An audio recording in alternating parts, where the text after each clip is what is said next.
It's recording.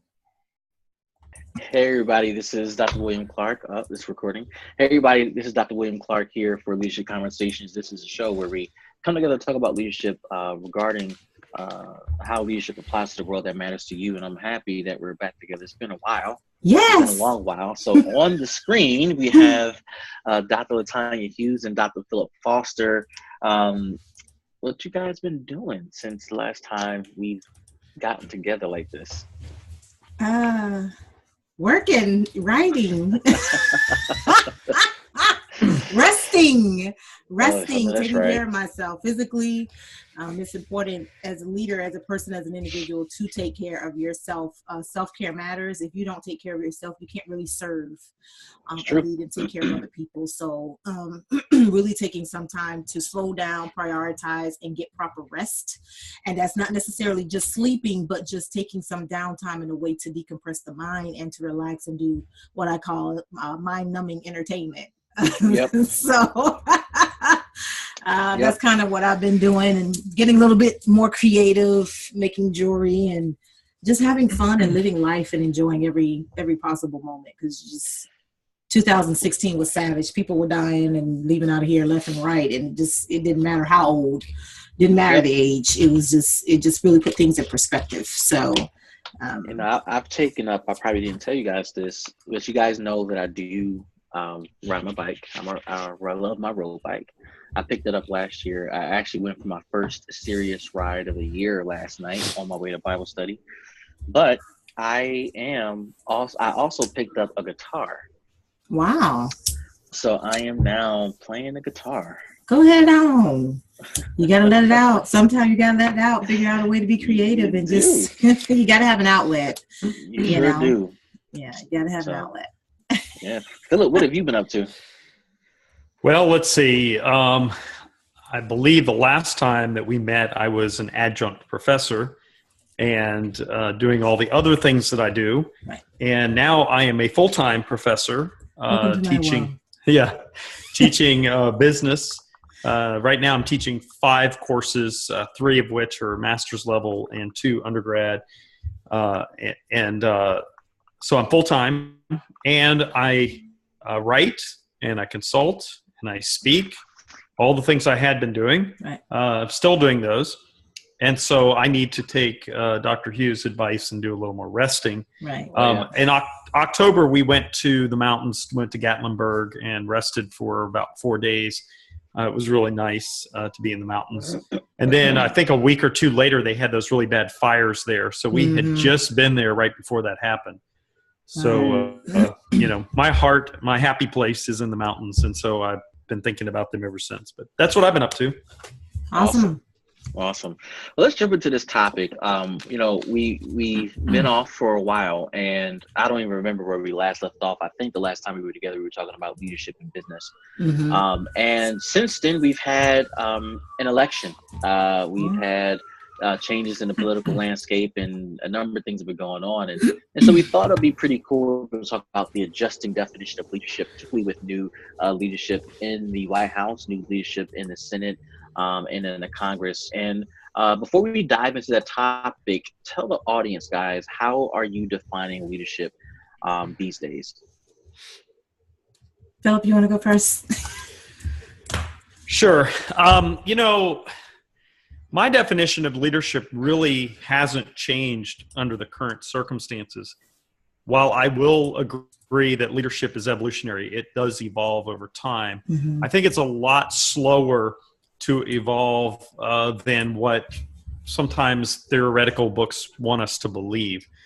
We can pick up any of the books on my shelf or any that you might have in your library and somehow miraculously assume that leadership switches immediately. And I think it's a slower context of change. So for me, leadership really hasn't changed that much, even under the current administrative situation. And so definition of leadership to me is a leader is someone who inspires and who invites people along on a journey, motivates them and invites them to be a part of something. And so to me, leadership is not the command and control that we might think of, where I tell you what to do and you do it. I think leadership is more about influence, and the way we influence is probably more of the evolutionary side of what I opened with. So. Mm-hmm. For me, I don't think my definition of leadership has changed. I've always said that leadership is a lifestyle.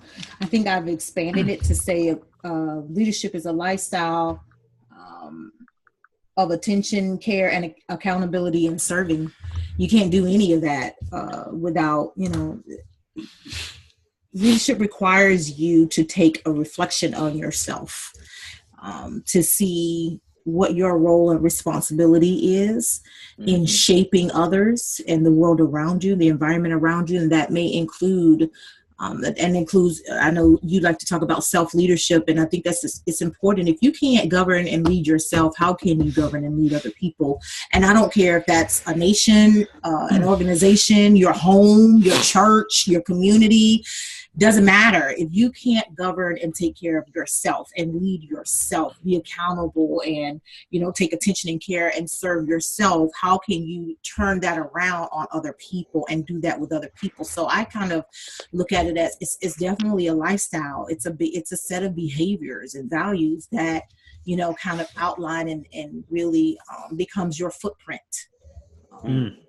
Like that. Yeah, I like that. And, for me, I think I'm along the same lines as you guys. Leadership is about the influence in other people. Mm-hmm. And I can tell you, how that applies to me these days. I have a new team that's under me, and, I am doing my best to influence the culture. And as the CEO of Microsoft says, to curate the culture within my team.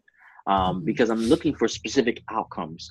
I don't necessarily care deeply about how we do it. I think there is concern there, but I'm more concerned about the fact that, that folks are thinking along the right lines to get it done.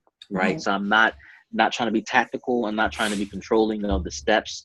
But there are some principles that I want to see played out. And a part of that, I think, as you were talking about with the self-leadership piece and all the changes that I've been going through over the past 4 to 5 months, it is imperative that I influence my team to do things that I believe are essential to effective leadership. And like you said, Philip, you can't control folks and make folks do things. There has to be a mechanism that empowers them and encourages them to do something that really is beneficial to them and beneficial to the team. Right.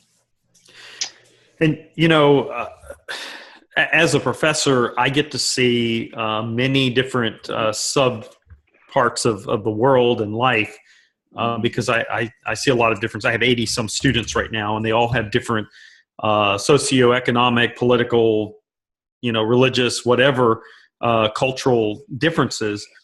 And so I get to see a slice of their mindset in their writings. And, recently we asked, what is an authentic leader? And there was a discussion over whether or not Trump was authentic or not. And it made me begin to think, and maybe this is where my definition of leadership has kind of changed since 2016, is this thought of who decides. Is not leadership, and specifically in that case, authentic leadership, is it not as much subjective as it is an observable, objective definition of leadership? Who decides what you are and who you are, or what you think and what you should say? Who decides that? And I think leadership involves greatly individuals who surround you, or you surround yourself with individuals who carry a similar worldview lens in order to reach those objectives.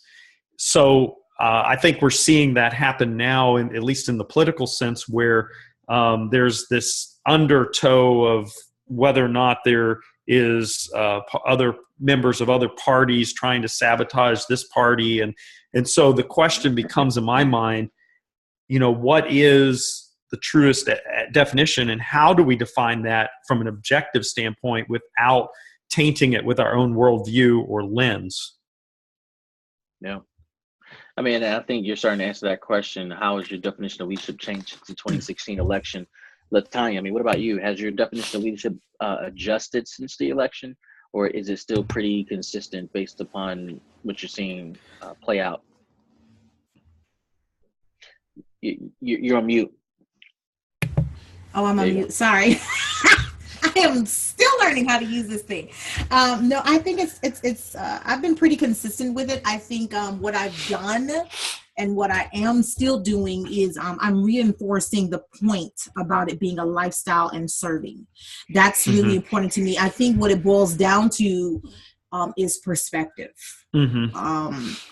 We all have a different perspective on what's successful, what's ethical, what's this, what's that. It's all in how people perceive things. And a lot of that is shaped by their environment and their experiences and what they have encountered. So people are looking for, they're looking for a specific response to certain things. For a lot of people, especially in this last election, it boiled down to healthcare, but there's so much more to America than Obamacare and, you know, and Medicaid and Medicare.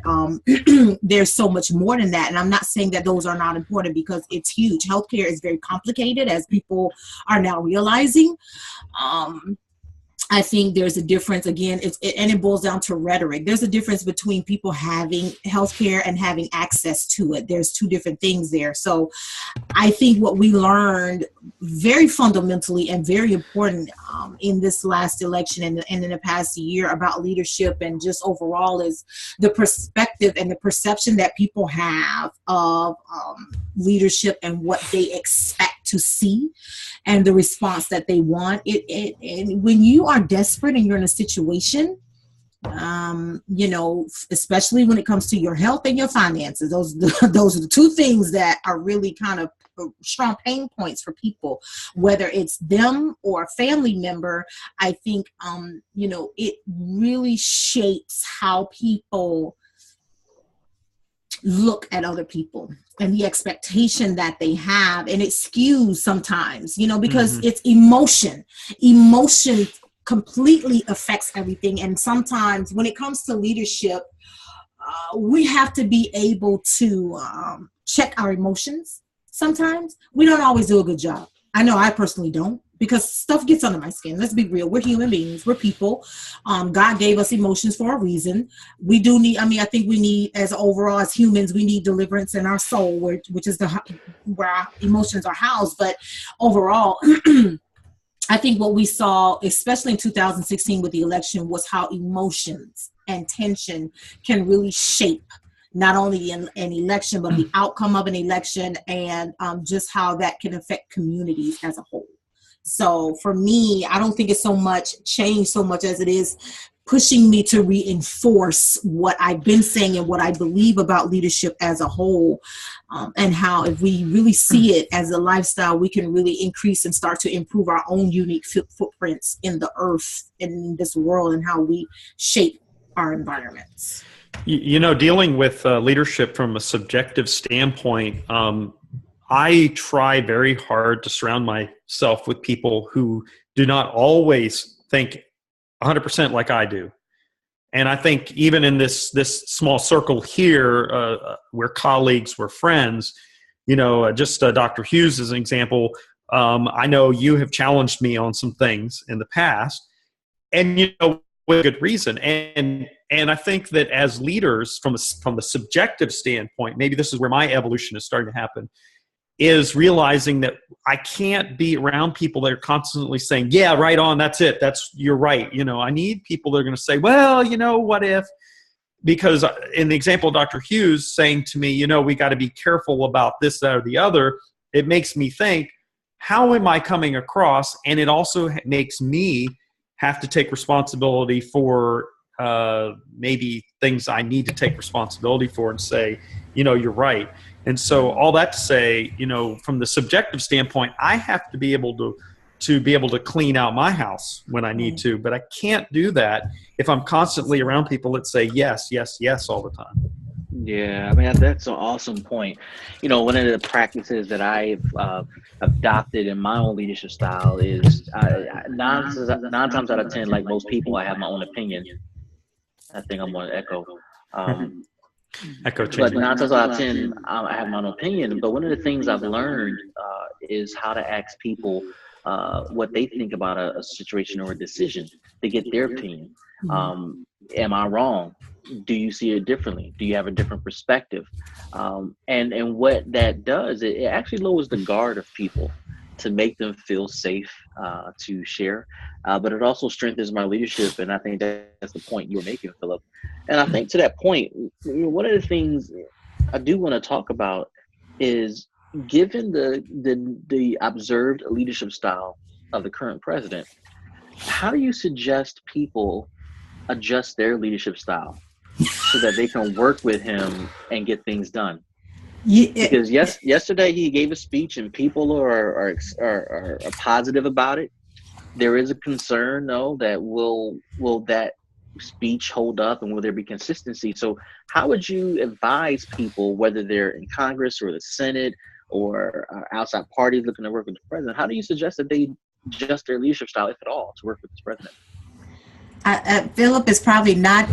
Am I on mute? Okay, no. Philip is probably not going to be surprised by my response, because I have been saying this since last year. I think it's going to be a matter of putting aside labels, party lines, agendas, and all of that. Yep. To truly serve the American people. I hate the whole idea of labels, and I hate that, because I think what we're doing is now we're putting America in a box, and everybody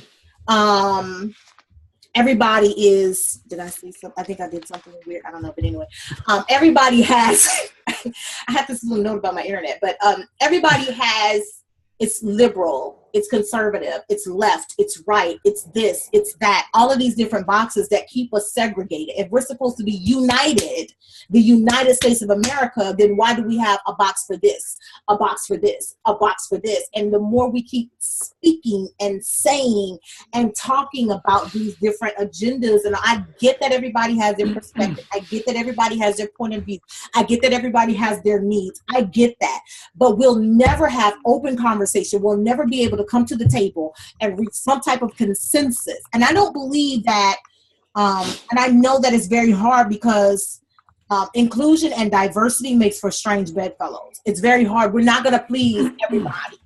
It's just too many people in the United States. There's 7 billion people on the planet.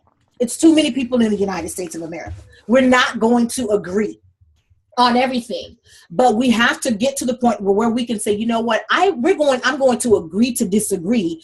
Now that we agree to disagree, let's move past this. How can we move forward to really come up with solutions, real conversations and solutions that can address healthcare, that can address people who have these needs, that can address the poor, working poor, middle class.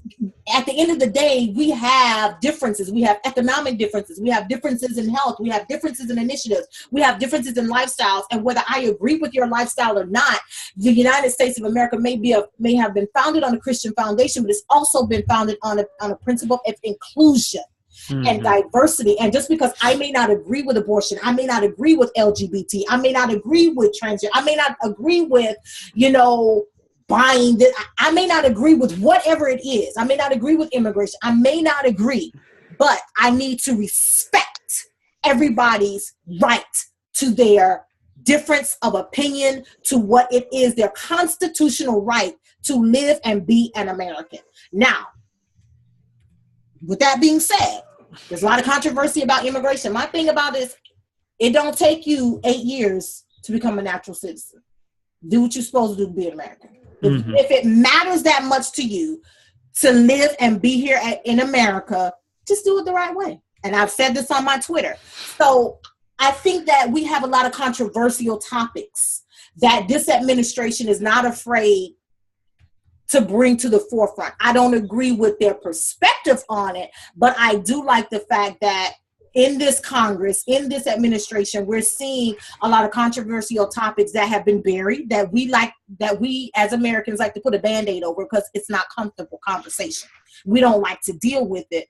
But I think it's important, in order for us to heal, at some point you've got to take that Band-Aid off. You've got to start applying some Neosporin. You got to start applying some antiseptic. You got to start applying some stuff, and that it starts with having open conversation. And understanding different people's perspective and perception getting rid of all of these labels and boxes and really having hard conversations, and then saying, how do we come to a conclusion that's going to be in the benefit of seniors, this, that, because it's complicated. It's really complicated. That's my long way around. So Dr. Hughes kind of touched on some things that I can openly say she's challenged me on, and that is the labeling issue. And, you know, as someone who really aspires to be fair and equal and seeking diversity and all of that, celebrating it, whatever, I have to sometimes admit that I get caught up in that label system, maybe more than I care to admit. Right. You know, and I think that part of that comes from years of programming, and it's something we have to consciously work ourselves out of. And, you know, the thought that came to me as Dr. Hughes was speaking is the idea of diversity equals differences. Now, if I could just go from preaching to meddling for just a minute and just say, I remember growing up as a kid, you know, I was very much a adolescence in the Reagan era. Mm-hmm. And so I can remember as far back as, you know, Jimmy Carter being president on up to present day. So now I'm aging myself. But my point is, I don't remember a time like to the present where diversity has become a bad word. Right. I remember as a youth and growing up that when you had a disagreement with someone, it was just a disagreement. You didn't, you know, it's kind of like that joke that, you know, guys can go and beat each other up in a bar fight and be best friends drinking beer the next day, and women will be mad at each other for 30 years. You know, it's that kind of idea, you know. And again, that's labeling, but I'm just saying it was that kind of idea where, you know, hey, we didn't agree. We beat each other up. And now we're friends again. You know, we're playing marbles in the sand. Today, if I say, I don't like what you said, you're an idiot, and I'm never talking to you again. That is the world that we're in. And so diversity becomes a bad word. It becomes a cuss word, if right. you will. Right. And I'm like, that is baloney. Right. You know, just because I may or may not agree with my colleagues here for whatever subject you bring up does not make us enemies. And as a matter of fact, I have greater admiration for Dr. Hughes or Dr. Clark if they say to me, I don't agree with you, then I'm able to say, okay, well, do I need to check my lenses? Do I need to check myself at the door and say, is this something that I need to put into my evolutionary hopper of leadership or personality or whatever it is? You know, I will say this too. I did watch the presidential speech last night. And if you ever have occasion to look at my Twitter, you'll know where I stand on all this. But I was furious with our politicians. And I'm not even going to say which side because I'm not going to add that label to it. I was furious when politicians were sitting there with sour grapes. And it's like, get over it. We're Americans. Right. We need to work with each other. You lost, you won, whatever the case may be, stop it. Let's just move on. Be adults. Yes. Be adults. And, you know, so what if maybe, you know, my candidate won and I'm happy? That's different. That's fine. But you know what? I have been on the losing end of candidates for years. Right. And while I may have shown my displeasure on the loss, never in my mind have I seen temper tantrums like this. Right. A leader cannot. What I saw last night, some of those people sitting in that room, that was not leadership. Right. And maybe like I said, maybe I'm moving into meddling right now, but it bothers me that we are the United States of America, the home of the brave and land of the free, and we're sitting there sucking our thumbs and throwing a temper tantrum because we don't like the person who, you know what, they didn't have to show up. Right. You don't have to watch them on TV. Turn them off. Right. Because Maxine Waters didn't go. I choose not to watch a lot of things on TV. That doesn't mean that I am telling the person they're going to hell or they're sinning or whatever. That it's just not for me. I agree with you. I think, Representative Maxine Waters didn't go. I think it matters more that if you are an elected official, as particularly, you have a responsibility to your constituents and voters to make a professional concerted effort to be respectful. And if you can't do that, because you're on TV, the cameras are going to get on you at some point, even if they don't. You're there representing the people who voted for you. You have a responsibility to, and again, it goes back to my definition of the set of values and behaviors that establish your footprint. And people aren't voting for you to sit there to act like a child, stopping around like somebody stole your mic. It is what it is. This is where we are. How can we move forward? And it's like getting the information. I feel like last night is definitely indicative of a lot of the backlash that I'm seeing of particularly African Americans and students from HBCUs. And I tweeted about this morning, how they're vandalizing their campus because the HBCU presidents actually met with the president and all this stuff. And I'm thinking, okay, for years you complained about not having a seat at the table. You get a seat at the table and you're mad because you don't like the person at the head of the table. That doesn't make any sense. That's like you're saying, I'm hungry, but I'm gonna sit at the table and not eat. That's like drinking, and then you're going to vandalize your own campus. That's like drinking poison and hoping the other person die. That doesn't make any sense. It comes a point that if for nothing else, get the information. You can't come up with a strategy or a plan to work with or against this person or the administration or whomever if you don't have the information. You can't fight a fight that you don't even know what you're fighting. This is not like a schoolyard where you know the bully and you can see the bully and you know everything you know about the bully, but you may not know how the bully gonna come at you when you go on that yard. I think at some point we have to start holding these officials and these people accountable for their behaviors. I'm not trying to be funny, but for 8 years, I saw some of the same foul behavior on the other side of the table because our president was Black. Yeah, I'm not trying to be funny, but at the end of the day, a lot for the past 8, I'm going to say probably longer than 8 years, racial tensions have been high. It's probably escalated even more, it's just all coming to the forefront. But at what point do we as citizens start to say it's time to stop it?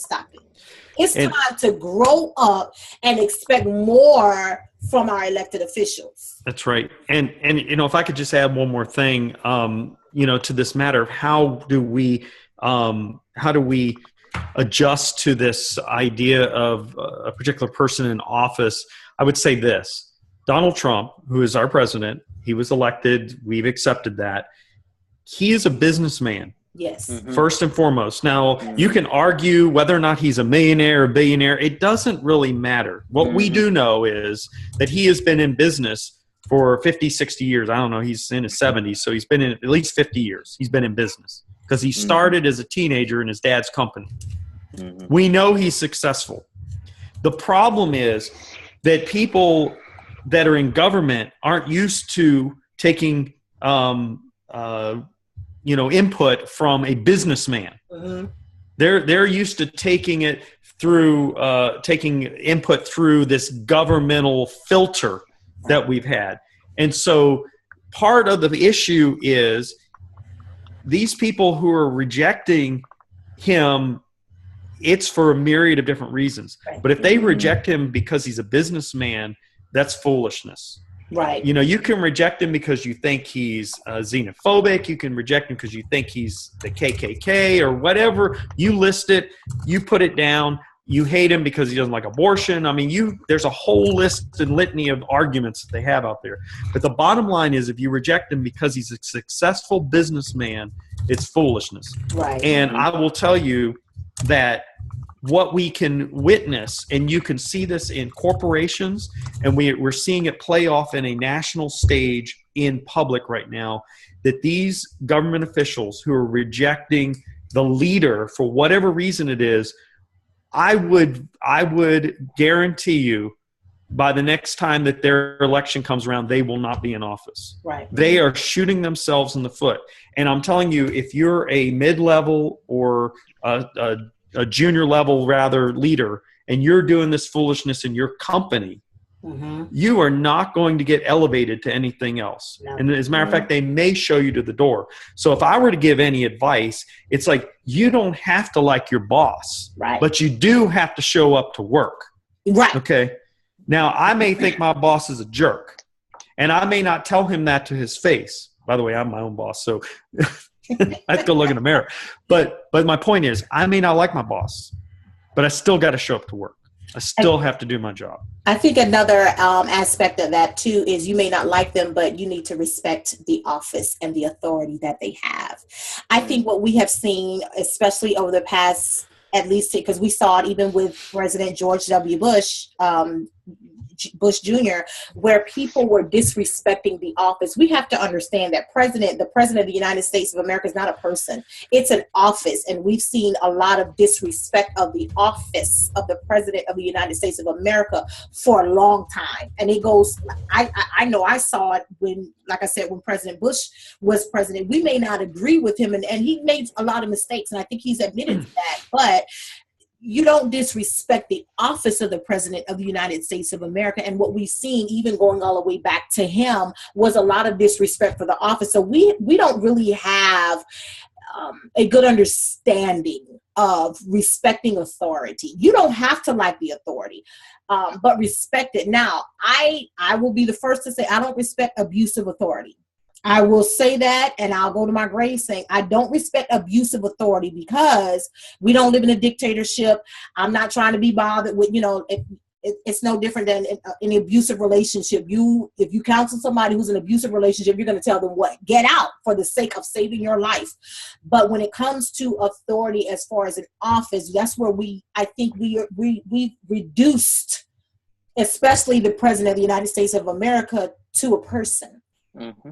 And it's not. And so I think when we kind of get back in our minds as a nation, as a people, what the president of the United States of America is, then we can start having conversation. And a lot of that disrespect came from within. It didn't start from us on the outside. We learned. It's just like children. Children learn from their parents. They learn as they pick up stuff from their parents and different things. It started from within. And now we have this, what I'm gonna call it, a cancer that has spread to the American people, that now we're trying to get a handle on a lot of the same abusive behavior and, attitude. Mm-hmm. That it's like, how do we change course? How do we change direction? It's just like, trying to change a ship that's in the middle of a terrible, terrible storm with the winds and everything crashing all at one time. It's not easy to change that rudder. It's not easy to turn that rudder, to turn direction and get off course. You just, at this point, you got to sail through the storm. But you got to have a strategy of how to sail through that storm. That's right. That's right. It's interesting. You guys were talking about, how leaders need to adjust to what's happening in the White House. And I think, Philip, you made a great point, right? We never had a president who's been, at least in our lifetime, who's been an outright businessman. And I think that's part of the attraction. Or at least in a couple hundred years. Right. And I think that's part of the attraction some folks may have had to Trump. And I think, you're so right? So leadership cannot be stagnant. It cannot be limited to just one way of doing things. I think there comes a point where you do have to make decisions as leaders, right? The goal, is to influence people to do something, but at some point, somebody has to decide what to do, when to do it, how to do it, with all the input that has been received. And I think this is a shameless plug for a book chapter that's coming up with ILA that I wrote about in terms of inclusive leadership, right? Inclusive leadership does not mean we have a large tent and we make this collective decision. I mean, what it literally means is that we filter through bad ideas together to make sure we have the best idea that floats to the top so we can move forward. Our time is winding up, and I wanted to get your thoughts on some practical steps people can take who may be struggling with a leader that they feel is not being fair or open-minded. To that emerging leader who's listening and who's new to mid-level management, who's caught between leading a team and following a leader. And based upon the examples that we're seeing play out in our political sphere, how do you guide them to navigate similar waters that are actually happening real time in our political landscape? Well, go ahead. My answer is going to be short because it's real simple. I say be true to yourself. It's important to remember your why and stay committed and focused on your plans, whatever that was. A business plan or marketing, and your marketing plan is a working document for a reason. You have to be true to yourself. Your why is not the same as the next person's why. I think part of the problem is why people will fall into hard times or whatever the case may be is because they lose focus. They get off course. They start looking at what this person is doing and that person is doing and how this person is adjusting. No, your plans are in place for a reason. You have to remember your why. And when you remember your why, you'll stay committed and focused. And then you'll take whatever necessary steps you put in your business plan. Yeah, you may need to adjust your business plan, but how to adjust your business plan is going to be in your why in the first place. What's your unique essence in your business? What's the foundation of your business? And yours is not going to be the same as the next. You can't tell me that a political environment is going to change your business, because if that's the case, your business is going to change with every wind of doctrine that flows, and that's not going to be consistent. But the people and the businesses that have longevity, that's been around for years, they weathered the storms. Why? Because they stay true to themselves. They know what their why is, and they stay focused on their business plan, and their strategy is their strategy, and they're not trying what this one is doing and that one is doing. They're not trying every fad, but they go back to the core. What is your company's core values? Why are you doing what you're doing in the first place? When you stay consistent and true to yourself, and you stay focused and committed on that, I think you'll be fine. So, I'm sitting here thinking about how do you coach a mid-level or junior executive to deal with the dislike or distrust of a senior executive or even the board. Right. And I have a couple of thoughts. So the first thought is you're a junior or a mid-level and that you don't know everything. Right. That's not saying you're stupid. Right. That's not what I'm saying. I'm saying you don't have access to all the information.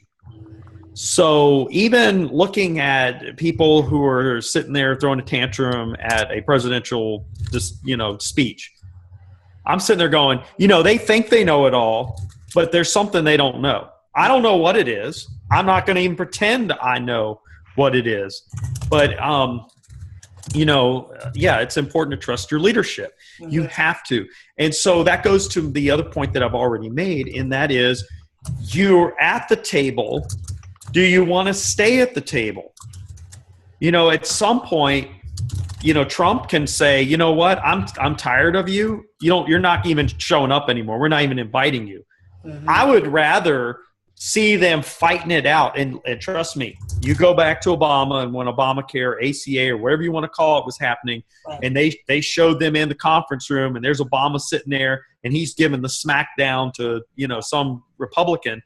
That was in the public, right. And they were going at it. Right. And they were telling each other about themselves. Right. But at some point, Trump is of the personality. He's going to say, I've had enough of your foolishness. You're not invited anymore.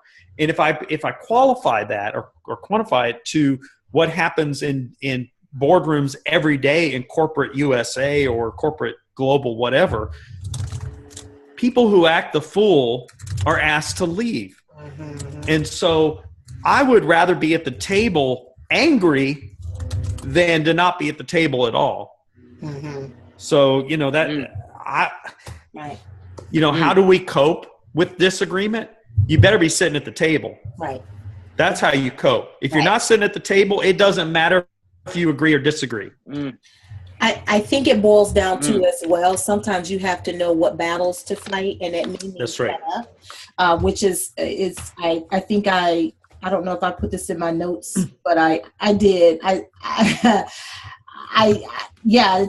did. I said sometimes it's important to wait for all the facts, and sometimes you just need to be quiet and know which battles to fight. Wait for everything to come in. I know we're so used to respond out of emotion. Again, emotional responses don't lead to anything. We can't get anywhere if we're in our emotions. And I think that clouds a lot of people's judgment issues, and it makes matters worse, and it makes it difficult for us to reach a consensus or any type of anything that's in the best interest, particularly if we're talking about government and politics, in the best interest of the American people. So I think when we start talking about leadership and what we can do and how we can improve it and all of these different things, sometimes you have to pick your battles, and you have to know when to hold them and when to fold them. You have to know when to keep your mouth shut and sit. Like you said, it's better to sit at that table and be mad. You could be spitting nails mad, but at least you're at that table getting the information. That's right. I think that matters, because again, you can't come up with a strategy or plan, like I said earlier, if you don't know the information, if you don't even know what's being talked about. You can't have a response. So I think sometimes we need to think and be strategic. It takes maturity. We all need to grow up. And what we've seen is we have some elected officials that are not acting like adults on both sides. That's right. That's right. All over the place. I don't care if it's Green Party, Independent, whatever, all these different labels. We're not seeing maturity from the people who are leading us, who we have elected. And I want to say that as a citizen, yes, I've done my due diligence. Yes, I do get out and vote. I think there's a lot of people who don't, who are raising all kinds of foolishness, and you need to go get somewhere and sit down because you should have voted.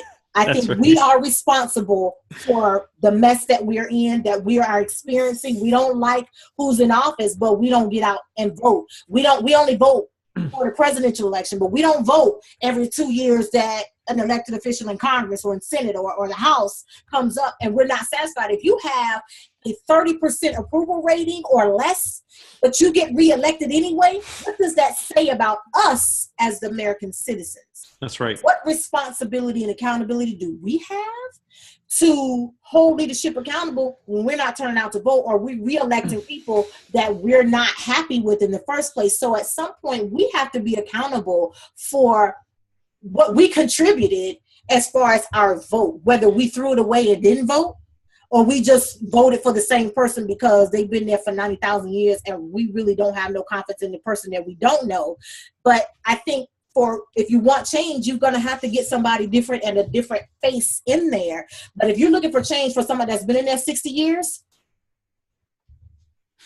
crickets. Thank you. It's just not. I think one of the things too is we have to be realistic, and we just got to be realistic about some things. But I just think that we unnecessarily make leadership complicated when it's not always complicated. I think we do have the president who is a businessman, and like Philip said, we haven't had that in years, in hundreds of years. It's a new dimension. He's also learning how government works. So you have someone who's very anti-government, who's learning how government works. And so he's learning that the business principles he thought he would be able to bring to the table may not necessarily work. So now he's got to tweak. And that's going to take some adjusting for everybody. But at the end of the day, he's true to himself. I can't argue with the fact that he's very true to himself. He knows what his why is, and he's committed and focused on what he's true to, whether that's in the best interest of everybody in America or not, I don't know. It doesn't matter. Just get somewhere and focus and wait for all the information. Wait to see what happens. What's the worst that can happen? What's the best that can happen? I think that also matters. And like you said, Philip, having a seat at the table is better than having an attitude and getting put out. That's right. As we can see, he don't have no problem putting people out. He don't have no problem with the press not having access, which means we as the American people don't have access because who's reporting? That's right. So I think we've got to play it smart and know how to play your hand. If I could just bring it full circle, I began this discussion talking about students and how they were discussing the idea of authentic leadership. Mm-hmm. And the consensus was that Trump is not an authentic leader.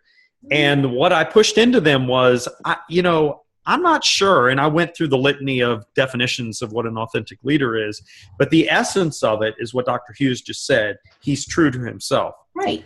And, the other thing that Dr. Clark was chatting offline or off to the side was, if a leader is trustworthy, we can follow them. Looking at someone and defining that they are an authentic leader or not, and whether or not they're trustworthy, are subjective biases that we place upon someone. Right. Now, when I say that, I also recognize that trustworthiness has an objective bias as well. And that is, I have to do something for you to either trust or not trust me. Right. But I have to be consistent in that activity over and over and over again. The thing that bothers me right now is, and listen, I'm guilty of this when Obama was president. I was guilty of this when Bush was president. They were not my favorite presidents, and I'll just say it up front. But I was guilty of this as much as anyone. I didn't trust them. Mm-hmm. But why didn't I trust them? Because I was looking through a biased lens of some sort. Now, that doesn't mean I was racist or this or that or the other. It was just that I didn't trust them for something. Was it their rhetoric? Was it their platform? What was it? Was it fair that I didn't trust them in the early days? For example, they don't trust Trump right now. He's only been in office a month or whatever. Is it fair for me to not trust him because of something that allegedly happened? I have no bias one way or the other on trustworthiness at that point. That becomes a subjective issue. Right. So I guess the end of the day, what I'm trying to say is, if a leader is being true to themselves, and we can look at that truth, that trueness in them through an objective lens, then whatever biases we have is on us. Right. And the only way we're going to stay at the table is to keep those biases in check. I think one of the things is about triggers, and I typed this in the chat box. Triggers affect people's trust. Behaviors, patterns, things that happen that people do that trigger something within us affect people's level of trust. That's right. And again, it leads to bias. We are all naturally biased. Like for me, I'm gonna tell you right now, any signs of aggression, I don't know what to tell you. That's a trigger for me. It's not even open for discussion for us to have a relationship or for us to have a conversation, because you're overly aggressive and that makes me uncomfortable. And because I'm uncomfortable, I'm not gonna stay in a toxic. To me, over aggression equals toxic, any type of toxic environment. So that's a trigger for me.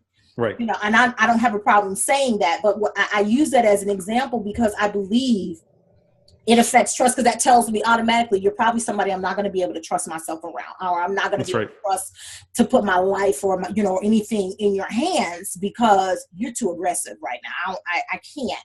So I think triggers affect people's trust. So if somebody's making decisions that trigger something to you as an individual, again, that's how we saw a lot of that in the past couple of elections.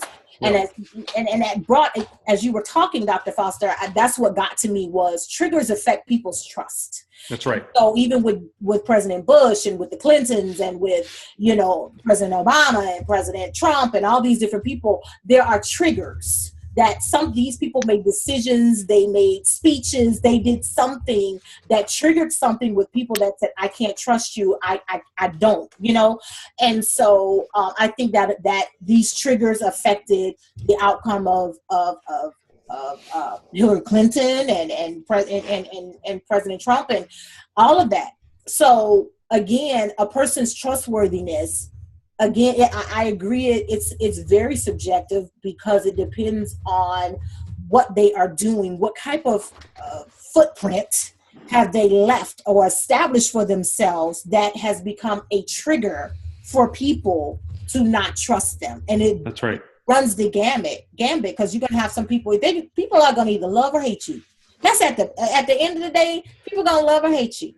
And so what you do with that information, I think that is the telltale of a leader, what they do with that information. Now, you can't, let people run you, but at the same time, I'm of the persuasion that if you start hearing the same information about yourself If one or two people say, oh, you're not accountable, but you got 50 people say you're the most accountable person in the world, are you going to listen to 50 or 2? Same principle applies. If 50 people say you got an attitude problem, but 2 people say, girl, I ain't got no problem with your attitude, are you going to listen to the 50 or the 2? So it really depends on, if 50 people are telling you something, why are they telling you? Is it for your good? If it's for your good as a leader, now it goes back to my definition of accountability. I'm taking attention and care and accountability of myself so I can serve other people. Because if 50 people are saying I have an attitude problem, I can't serve those 50 people or anybody that they are connected to, because that's a trigger for them. And therefore, it's a trigger for those 50. And you can count at least 2 or 3 people off of every one of those 50 people. So guess what? Now, who are you effectively leading if these 50 people plus the people that they're reaching feel like you have an attitude problem? Which means, guess what? How effective are you as a leader? So I think triggers do affect people's trust, and it affects other people, especially as influential as people become. It becomes a cycle of behavior. No, you don't want to become a yes person. And it goes back to what you said in the very beginning, Dr. Farson, when you opened up talking about surrounding yourself with people who only agree with you. You'll never grow as a person, ever. I have people who challenge me all the time. I see stuff online all the time, and I'm just kind of like, but at the same time, you have to grow and mature enough beyond the fact that I can still love this person. I can still be friends with this person, even though we disagree. And thank God. And it may be hard to do. It's hard to do because it's just be like, do you really believe that? But at the same time, it's like, no, I'm still going to be friends with you. Even though I disagree with you, I'm still going to be friends with you. What does that have to do with me? Just because you think that way doesn't mean I have to think that way. But it takes a great deal of maturity to get there so that I'm not biased against this person, and then eventually start unloving this person and start treating this person in a different kind of way, because leadership is a lifestyle. I'll end it with this. I know we're over time here, but I grew up in the South, and my mom is from the deep South, and so I grew up, with around certain ideals. Right. I'm not saying I agree with them, but I'm just saying I grew up around it. And so one of the better ideals that I ran into was in little towns in deep South. You can go into the Greasy Spoon, it's the Meat and Three. It's the restaurant that's on the square. And they all have this thing. It's a table, usually in a small town. It's called the Liars Club. And it's usually it's a bunch of old men. It used to be a bunch of old white men, but in more recent years, it's quite a diverse group of men that usually gather, and in some cases women. And they gather around these tables and they tell stories. Mm-hmm. But what is really interesting about the Liars Club tables that I've been around and been near is that they all sit there and they talk about politics and religion and all the other things that go from preaching to meddling. And you can hear them arguing and carrying on and going back and forth. Nobody's throwing water or salt and pepper shakers or food. They're not raising their voice, but they're having a really interesting disagreement discussion. Right. And I wish that we could get back to that as a nation. Right. Again, Dr. Hughes and I have had some really interesting conversations even offline. She's taken me to challenge on some, and I've appreciated that so much. It doesn't mean that she and I agree. Right. And I sense that there's been times she probably hasn't agreed with me, and I'm okay with that because I trust her. I respect her, and she's my friend, and she's my colleague.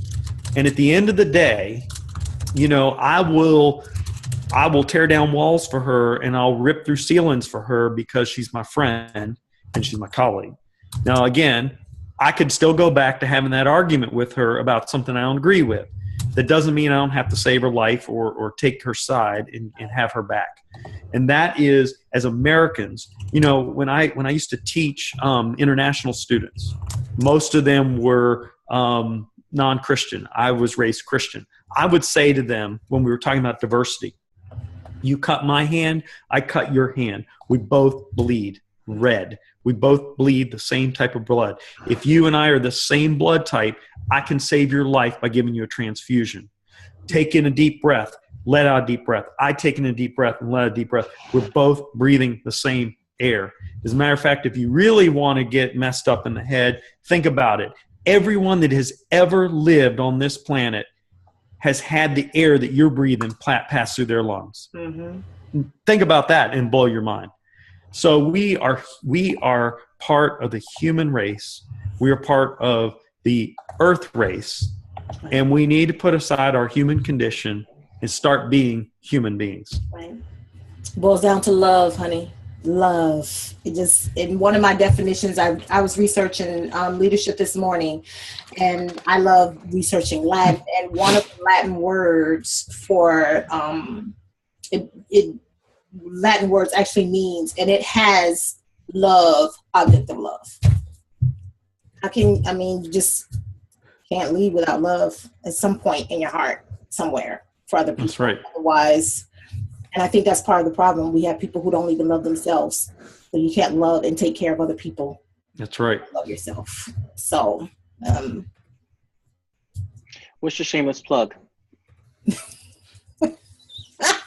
Shameless plug. Well, I got a couple books, and I got another one coming out on Monday. Hopefully, I can get it all done.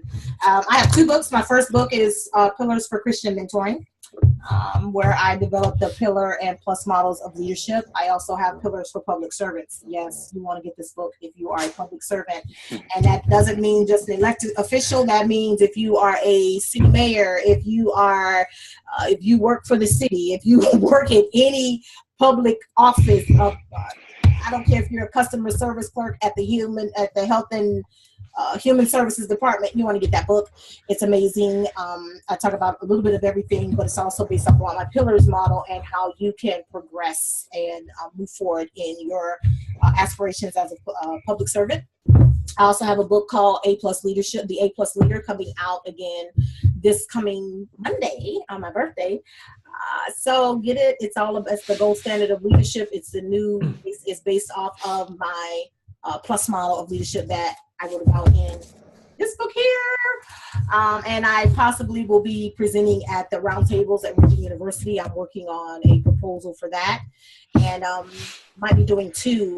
Dr. Foster and I was working with another colleague on how we can have open conversation on some controversial issues. And we're thinking about kind of presenting that and how we can have open conversation and reach some type of resolution on a lot of the race issues and some other things going on here in America. So check me out. I'm everywhere. I'm on Twitter. I'm on Facebook. I'm on Instagram. I'm on Pinterest, Dr. LaTanya Hughes. I have a website, www.globalmentorcoach.com. And catch me around. Shameless plug. Well, again, I'm Dr. Foster, and you can find me online at MaximumChange.com. We have a brand new website that's up and running, so that's exciting. We're still working on it, but it's up and running, and I'm happy about that. You can find me on Twitter at Maximum Change, as well as LinkedIn. I don't do a lot of Facebook, so at least from the business side, it's not conducive for what I do. But I do have a Facebook page, Maximum Change Inc., and Dr. Philip A. Foster. Both are on there. Shameless plug, I have a book out. Let me just grab it here. I meant to have it with me. It's The Open Organization. We're now in the 2nd edition of this text, and you can get it on Amazon at a very reasonable price. It is a paperback, but it's currently being used in an MBA program, and I think it's being evaluated for a doctoral program. Cool. I know that there's also another master's program looking at it as well, so it's really exciting. You can also find me as a contributing author on opensource.com. It's part of the open world that I belong to. So you can check me out there. I am currently working on my 3rd book, and that has been kind of an epic battle to get back into writing since I've been full-time faculty. So it's been hard to get back into writing. I'm probably about a quarter of the way through my 3rd book as far as writing is concerned. So that's what Dr. Foster's been up to and what he's planning on doing here in the near future. Great way to talk about yourself in the 3rd person. So I've been working on a bunch. April 1st is the Emerging Leaders Conference that I'm hosting here in Hartford, Connecticut. It's an opportunity for leaders who at the mid-level who are trying to figure out their leadership style and approach as they look to advance their careers. I've written a bunch of books. You can find my stuff at elipatrick.com. I'm in the process of drafting a book now for emerging leaders from the perspective of how to find them and how to elevate them. And so that's coming along quite nicely. And I'm thinking about a proposal at the Regent Roundtable, so that's coming up as well. Awesome. Got a published book chapter that's coming up about inclusive leadership that should be out sometime in March or April this year. And finally getting around to publishing my full doctoral research on sustainability for nonprofits and churches. What is the mechanism to make sure that your organization is able to stay around for a long time? So that's coming up as well. So we got a lot going on, but I think for those of you who are watching this broadcast or this stream, we'll be back in a couple of weeks. We expect to be back consistently on our regular schedule. So check out whatever medium you're looking at, whether it's Facebook, Twitter, or YouTube, or any other mechanism. Check us out, and we look forward to seeing you guys next time. See you, everybody. Bye. Bye.